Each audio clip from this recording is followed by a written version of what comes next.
Estamos na ASCO 2018 aqui de Chicago. Estou aqui junto com a doutora Angélica para a gente falar um pouco das novidades nos tumores ginecológicos.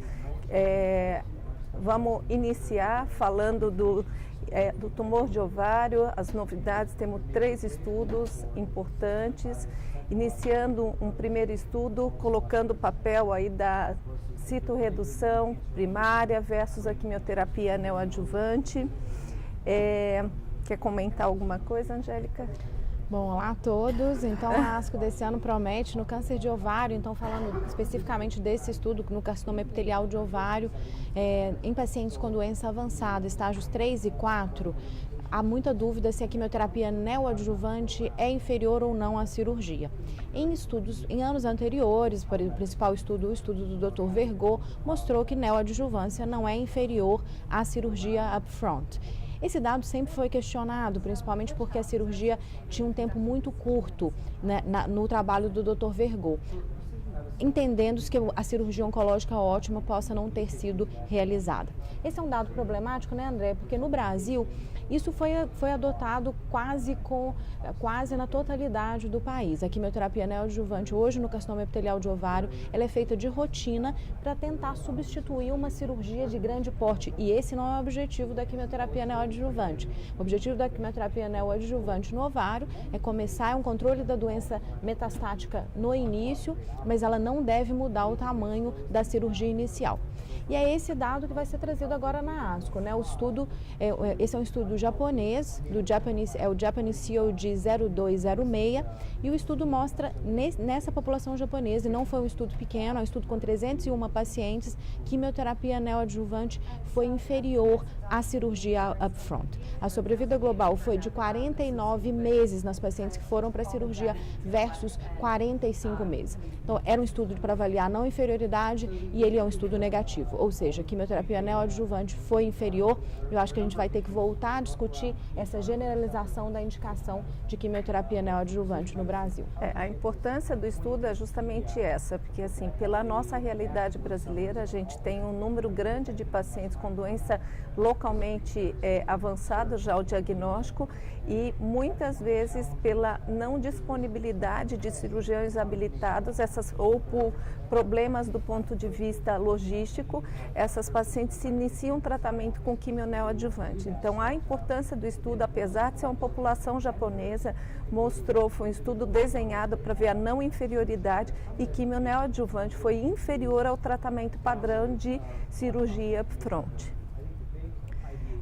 Ainda nessa linha de cirurgia, a ASCO está bem cheio de artigos, cheio de estudos para cirurgiões, muito interessante ainda em carcinoma epitelial de ovário, mas na doença recidivada, a gente tinha da ASCO do ano passado o estudo Desktop 3. O estudo Desktop tinha mostrado que nas pacientes recidivadas, a cirurgia tinha um impacto significativo em sobrevida livre de progressão.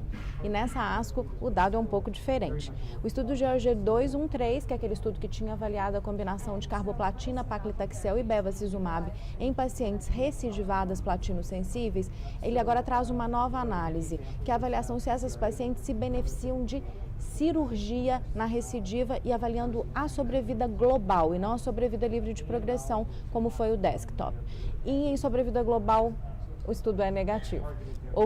A sobrevida global não foi superior nas pacientes que foram operadas novamente. E aí, Andréia, como é que você vê esse dado? Como é que é o acolhimento disso? Estudos contraditórios, 2 grupos muito importantes na gineco-oncologia mundial.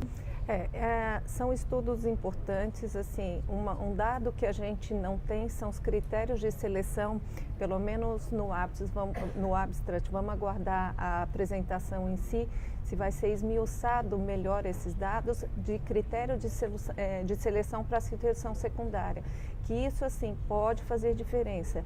tanto o papel como foi feita a citorredução primária, se a citorredução foi ótima ou não ótima, e o número de sítios comprometidos por doença peritoneal, que são fatores que muitas vezes são levados, que são os critérios do AGO, para se considerar o benefício ou não da citorredução secundária. De qualquer forma, é um estudo que foi na contramão do que o desktop tinha mostrado.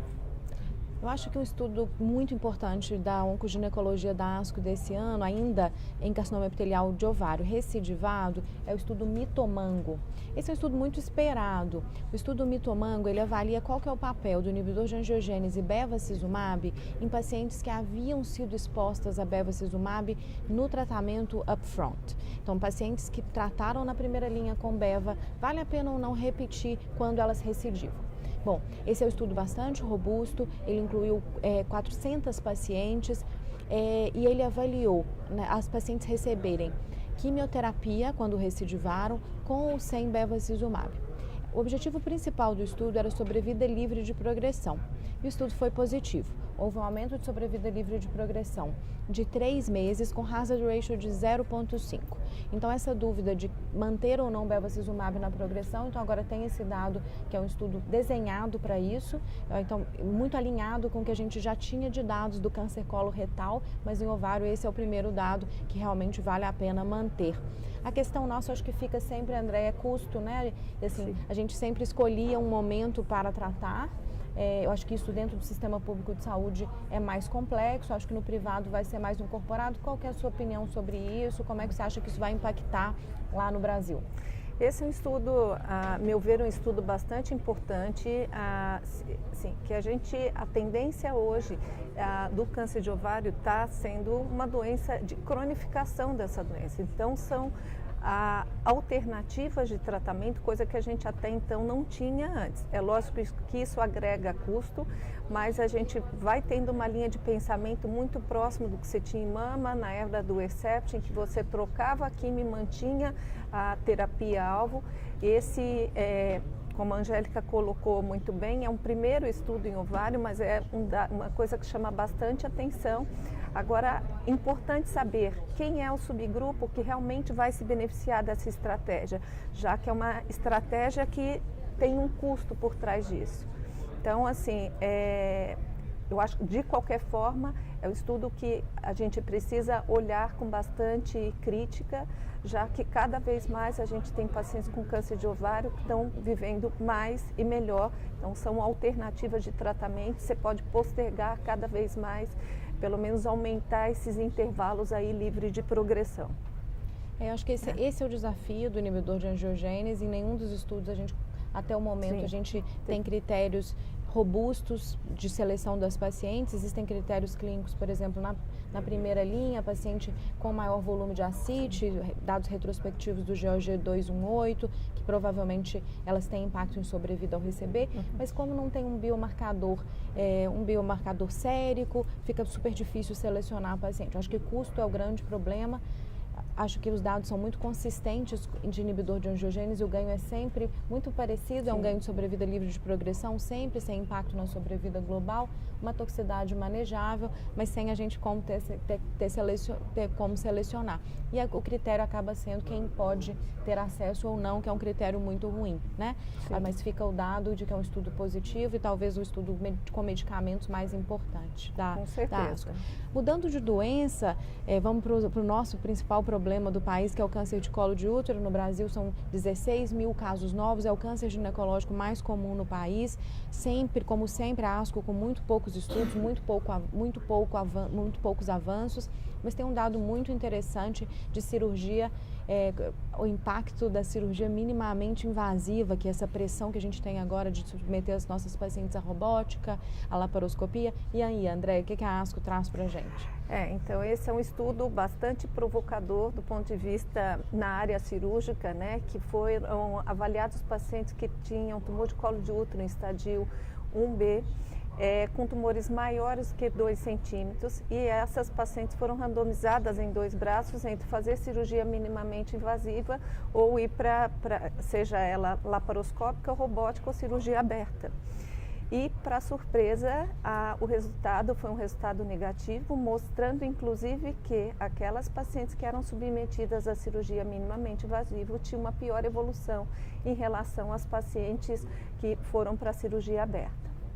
Então, esse é um dado que a gente realmente não esperaria, né, que seria o subgrupo de pacientes que se tenderia a oferecer um tratamento mais conservador, diria assim, menos invasivo, mas tivemos esse resultado negativo.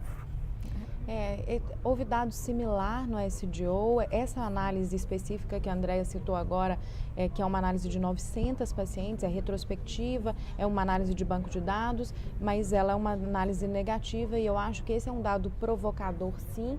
A gente precisa analisar isso pelos custos envolvidos.